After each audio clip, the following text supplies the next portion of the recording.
Welcome back to the Wire One podcast. I am Urel, and I'm here with Lexi. Speak, Lexi. Hey, everybody. Now, if you haven't heard, over the past week, everybody is mad at Ice Cube. They are all calling him so many names. Oh, I know. So many So many. derogatory names. He is. Cancel Ice Cube. Why? And I don't understand. But before I get into it, not everybody's called up to speak. Mm-hmm. So before I give my opinion and my thoughts on it, I would like for y'all to get caught up to speed. So what we're going to do, we are going to play Ice Cube interview with Chris Comey on CNN to explain, Cool. do he stands with Trump? Do he support Trump or not? And we about to find out, and you only can hear it from the old man's mouth to know his own truth. True. So let's get to it. Play. Our next guest is Ice Cube. If you know anything about him, and you probably do, you know he started his career rapping in defiance about police presence and the realities of inner city life. And he got political with his songs as well recently during the Trump administration, most recently in 2018. Here's a taste. Arrest the president. You got the evidence. That is Russian intelligence. Now we see a shift. Now he wants to work with President Trump. Here's what the president had to say most recently about Black Lives Matter. The first time I ever heard of Black Lives Matter, I said, that's such a terrible term because it's such a racist term. It's a term that sows division between blacks and whites and everybody else, and it's a very bad term for blacks. But they were very angry. It's a Marxist organization. With all that going on, and how the president continues to speak about there being no systemic inequality, it's no shock that Ice Cube got some heat for deciding to work with the Trump administration. He wants to deal with it. I want to understand it. So should you. So here is Ice Cube on Prime Time. Thank you for taking the opportunity, brother. I appreciate it. Thanks for having me. Chris, your lead-ins are a little misleading. How so? Well, the Platinum Plan is not my plan. I came up with the contract with Black America, and I didn't run to go work with any campaign. Both campaigns contacted me. Both campaigns wanted to talk to me about the contract with Black America. One campaign said, we love what you have, but let's really dig into it after the election. And one campaign said, we love what you have. Do you mind talking to us about it? And that's what I did. So I didn't run to nobody. And so that was real misleading to me. I didn't say you ran to anybody. I said that you had taken a pivot. Well, you said I ran over to the Trump team instead of the Biden team. That's just not true. Well, you are working with the Trump team instead of the Biden team, and people are giving you heat for it. What do you say to them? Well, I'm willing to work with both teams, but I'm just working with whoever is willing to work with me. So the Trump campaign came to me and asked me to explain to them some of the contract with Black America. That's what I did. I'm not playing no more of these games, these political games. We're not part of a team.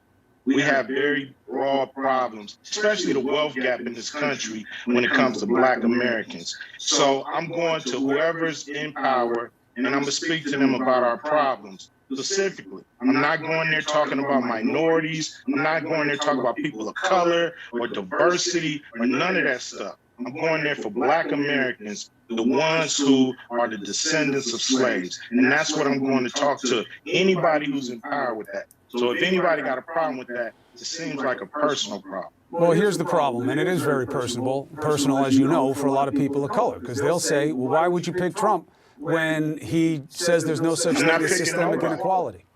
I'm not picking nobody. He's the president. But why do you think he'd want to do something for the community when he says there's no such thing as systemic inequality? I don't know what he want to do. I just know what the man said. I know what he said to the country. I've never met Donald Trump. So I don't know what he's going to do. I just know what he said he was going to do. So both of them have a plan. Both of them say they're going to do something. And who knows what's really going to happen after November 3rd. Nobody knows from each side. We're all hoping that candidates keep their campaign promises. So that's just it. So let's look at it this way. I think that you're right to be skeptical. Let's start with the Democrats, because even though there is a traditional connection between black voters and the Democrats, you could also say you've been let down or forgotten by Democrats in a lot of situations that would have mattered. Then you say, all right, so then what makes one side better than the other? That's where you get in trouble, which is, do you really think that Donald Trump can be trusted as much as you could trust Joe Biden? I don't think I'm not trusting any of them. I'm just going by action. That's all I'm going by. I'm not going by words. I'm not going by rhetoric. I'm not going by media spin. I'm not going by none of that. You know, I'm not on nobody's team. I'm not on Team Blue, not on Team Red. So then I have that wrong. Hold on, I'm an independent person, and I believe that's what black people need to do, is become independent, and we need to get something for our vote. You know, that may not happen, but it's gonna happen. It's got to happen. It's got to happen. Nothing changes if nothing changes. Look, if I had brought you here to fight with you, you would have known it. What I'm saying is, I think I did get it wrong, and I want to make sure I get it right. So saying you're working with the Trump team is wrong. What you did was, when they asked to talk to you about it, you said yes. If Biden had asked to talk to you about it now, you would have gone to them the same way. It's not about you choosing anything. It's you working with everybody who's got a chance of doing anything. I'm working with whoever's in power. Yeah, I'll work with both. Whoever's in power, I'm going to work with. So whoever wins, they'll hear from me. Okay, so I'm glad you came to clear it up. So Ice Cube is not with the Trump campaign. He's just giving his ideas, and anybody who wants to do something with them, fine. Do you believe they are doing anything with your ideas? I believe, they looked at the contract with Black America and they updated their plan, but it's their plan. And I have my plan. My plan is broad. It goes beyond the public sector. It goes into the private sector, banks, even the movie industry. So we got to deal with a lot of different, companies, corporations, and even government when it comes to solving this problem. I believe it's a bipartisan problem. I believe it's a bipartisan problem when it comes to the issues, when it comes to blacks in America and what's going on. It's not a Democrat problem. It's not for them to solve. It's not for the Republicans to solve. It's for both of them to solve. They do it when it comes to debt ceiling. They do it when it comes to getting us in wars. They seem to come together when it's something that really affects America. And I don't think nothing affects America more than the situation that Black Americans find ourselves in. This country is coming apart at the seams, and it's not going to come together after January 3rd, no matter who's the president, unless we deal with this wealth gap. You have the economics. All of it extends from poverty, which is an extension of opportunity, which is an extension of a system that doesn't give equal opportunity, and you see it everywhere. Hiring, education, finance, all of it. So acutely, we've been looking at what happens when policing goes wrong in communities. It doesn't give you concern that the president has handled police violence the way he has in terms of his commitment to work on any of the issues that you think are important? We've been dealing with police violence in this country from day one. So police violence is just part of our life here. So, the thing is this, once we get some capital, we'll be treated better. This is a capitalistic society. True. And if you ain't got no money, you see how people get treated on the streets when they ain't got no money. Not just money, wealth. Wealth. You got to be able to build up wealth within the community. Yeah, to put it in greater terms. But, at the bottom line is, dollars bring dignity. And so everybody in America knows that. When you got a little more money, they treat you a little better. So we need to close this wealth gap. You got people, families making $120,000 or worth $120,000, and you got black families worth $200. It's just an enormous wealth gap that keeps growing. It's not getting smaller. Do the research, and you'll see this is the problem in America. It's because black people have no capital. We own half of a point when it comes to all the wealth in America. Half of a point. 13.5% people living off half of a point. We cannot survive in America another 100 years living like this. The issue is real. The problem is properly identified. They do have access to capital of about $500 billion, but it doesn't say that it would be earmarked within the Trump plan for communities of color. But we'll see what you can get done, and I make you this promise. Not just because I'm a fan, but the issue matters. As you learn and as you see action and reaction or inaction, you have a place on this show to discuss it. That's a guarantee. I appreciate it, Chris. I'll be back to discuss and let you know what I know, what I find out. And I'm gonna give it to you straight up. It's the only way I take it. It doesn't go well any other way on this show. Ice Cube, I wish you the best. Stay healthy. Be well. All right, man. Take it easy. All right. We'll be right back. Please explain to me. You heard from the man's voice himself. Please explain to me why y'all want to cancel him. Like Why said, do y'all? All he wants to do is work with who's ever in power to get shit Why done. Why y'all want to call him a coon? Why? Because y'all want to believe that because the current president is a racist towards black people and whatnot. That's why I want to call him a coon. Let's get past that for a second. Why shouldn't you want to work with whoever in power regardless? And Period. Who's the one that actually reached out to him? It's period. No, he reached out to both parties. At the end of the day, why would you not want to work with whoever's in power? That's the only way you can get stuff done and accomplished. It don't matter who's in power. Because if the Democrats tell them to wait after the election, what if the Democrats don't win? So that means that since the Democrats don't win, that means my plan got to wait another 4 years. Like I'm pretty sure one time if this had not already happened already, I don't know. I really have not looked back in president history. I never really paid attention to who was part that was actually in. But now I'm saying this, I'm actually going to look back and find if this ever happened. There's going to be one time in this reality that we live in this world, that we will get a president from one party for a total of 16 years. It's going to happen. You cannot tell me it won't happen because we have a two-party system and everybody got to vote.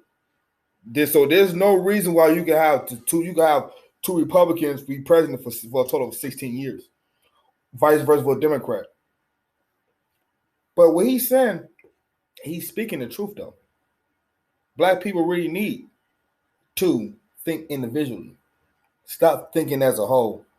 We stop believing what we've been told and start asking questions and looking at stuff. Because like he said, he don't trust both. He don't trust neither one of them. And that's the best way to look at it. That's the best way to look at it. Not trust neither one, because at the end of the day, what have they done for what either party really have done for either of us? But at the end of the day, it's worse to just sit idly by and say nothing. So you have to take a risk. Because as soon as I say that, you could say to me, "Oh, Lyndon Johnson signed the Civil Rights Bill, and he's the Democratic president." Okay. But what about Abraham Lincoln, who's a Republican president? I mean, I could literally say the same about both parties. And for most people who don't know, the Republican Party then pretty much was started by black people, regardless. But we're going to get past that. But I can say the same thing. Why can't I say the same thing? You can't. So at the end of the day, that shit doesn't matter. Y'all don't like him because he didn't jump on the bandwagon. Yeah, that's what it is. It's pretty much what have you done for me lately? And neither side done anything for us lately. Obama didn't do shit. Nothing. The only thing Obama gave us black people knowing that we can fucking make it in this country. That was about it. And I'm not gonna go into a conspiracy of him being a sellout or everything he did. Only thing he did, he just showed somebody with his skin tone can make it in this country. That's the only thing Obama did for us. Obama was like the coolest president. That's literally what said. Even if I didn't agree with none of what the fuck he was saying, but like at the end of the day, The way he talked, the way he was and who he was, you were like, you had to fucking like right. Obama. You fucking right. I'll do that, Obama. All right, let's go. Like, I'm gonna listen to you, Obama. You know what Obama has under his belt? He got fucking Bin Laden. Yep. Everybody remembers watching that at 2 o'clock in the morning, him walking out. Whether you want to believe it happened or not. It happened under his presidency. Doesn't matter. No. Because there's people out there with conspiracies. Okay, Ready? It's labeled as happening That under was his it. presidency. That was it. Whether you want to believe it or not, happen or not, and in history terms, It'll all be tagged. it's going to be labeled that under his watch that will happen. Whether you want to believe it happened in Bush term or not, it doesn't matter. And right, whatever you want to think about Bush, it'll always be linked to him that he got Saddam Hussein.